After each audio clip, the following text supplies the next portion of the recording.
அனைவருக்கும் சிறந்த நல் வணக்கங்களை இந்த சித்தர்வாக்கு ஜோதிடம் பாலச்சித்தர் பாலஜனா நல் வணக்கங்களை விருதம் தெரிவித்துக் கொள்கிறேன். இன்னைக்கு என்ன பார்க்க போறோம்னா, சித்திரை மாத பலன்கள் கன்னிராசிக்கு பார்க்க போறோம்.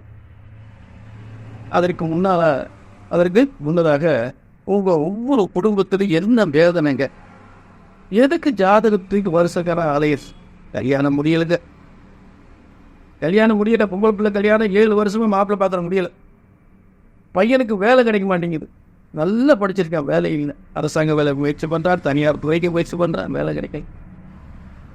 என் பிள்ளை கல்யாணம் முடிஞ்ச 7-8 வருஷம் ஆகி போச்சு, குழந்தை இல்லைங்க, அக்கம் பக்கம் காது கொடுத்து வாங்க முடியல, அப்படியே வேதனை பக்கம் உட்கார்ந்துருக்கேன். என் பிள்ளைக்கு எப்போ குழந்தை பாக்கியம் கிடைக்கும், இந்த சொத்து பிரச்சனை எப்போ முடியும், வியாபாரம் நாளுக்கு நாள் ரொம்ப மோசம் போயிட்டு இருக்கு, இந்த வியாபாரம் இப்போ வந்து அடையும்.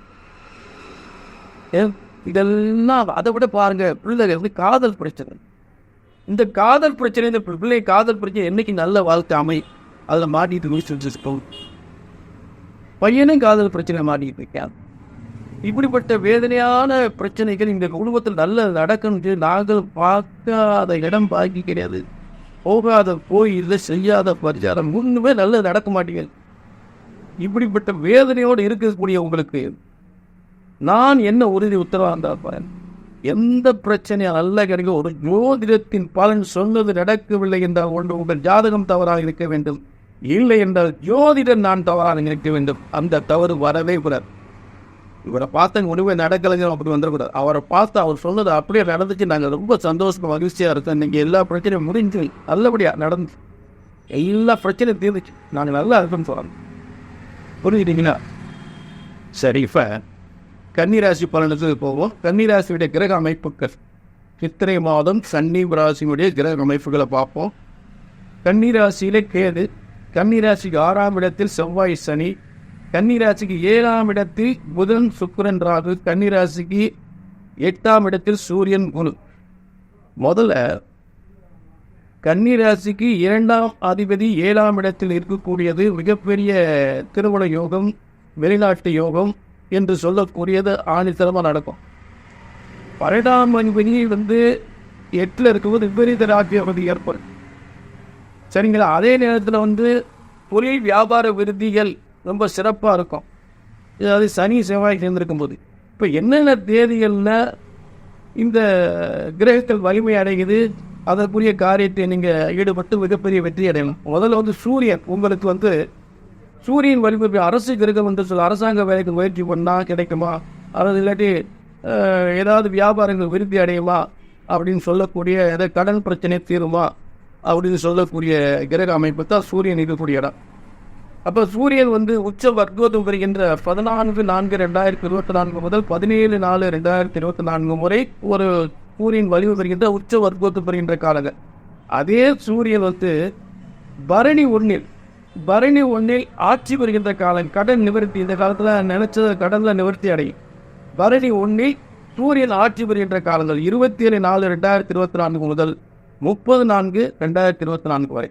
அடுத்து குரு ஆட்சி பெறுகின்ற காலங்கள் உங்களுக்கு 4-7 அதாவது வீடு வாசல், கணவன் மனைவி சம்பந்தப்பட்ட பிரச்சனைகள், திருமணம் நடக்கக்கூடியது, புத்திர பாக்கியம் உண்டாவதற்கு புத்திர பாக்கியம் கிடைக்கக்கூடிய ஒரு அருமையான யோகமான காலங்கள்.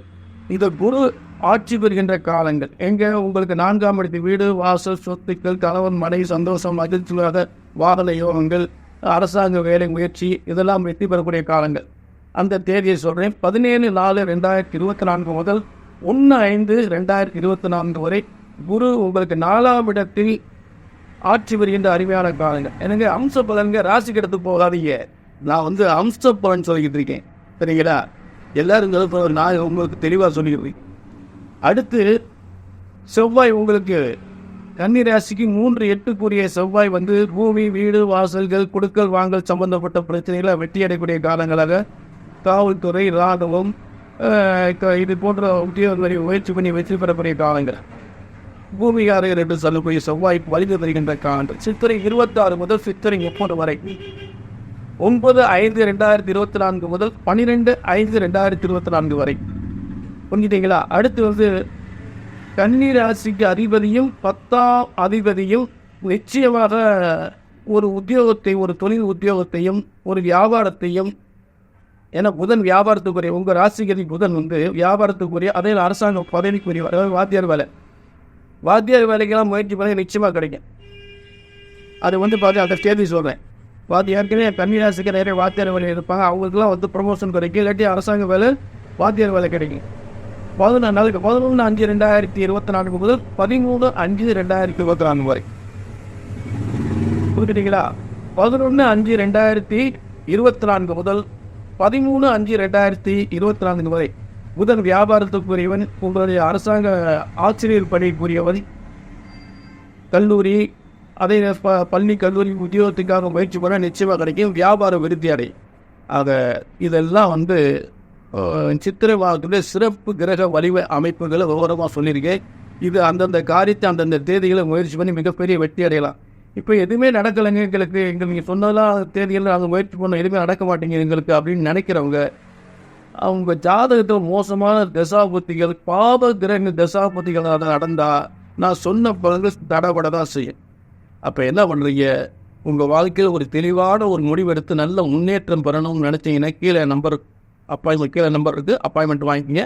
அந்த நம்பர் நோட் பண்ணிட்டு கண்டிப்பாக ஒரு நல்ல திரும்ப சொல்கிறேன், ஒரு ஜோதிடத்து ஜாதகத்தை அப்படி கையில் தூக்கியாச்சு. எந்த பிரச்சனைக்காக ஜாதகத்தை எடுக்கிறீங்களோ, என்னை பார்த்து நடக்கலை, சரி ஆகலைன்னு சொல்லி திரும்ப ஜாதகத்தை கையில் தூக்கவே கூடாது. ஒரு ஜோதிடத்தின் பலன் சொன்னது நடக்கவில்லை என்றால் ஒன்று உங்கள் ஜாதகம் தவறாக இருக்க வேண்டும், இல்லை என்றால் ஜோதிடர் நான் தவறாக இருக்க வேண்டும். இதுதாக உண்மை. ஆக ஜோதிடம் ஒருபோதும் தப்புவதில்லை, தவறுவதில்லை. சரியாக கணித்தால் சரியாக நடக்க வந்த உறுதி உத்தரவாதத்தோடு மீண்டும் ஒரு நல்ல நிகழ்ச்சியை சந்திக்கும் வரை உங்களிடமிருந்து விடைபெறுகிறேன். நன்றி, வணக்கம்.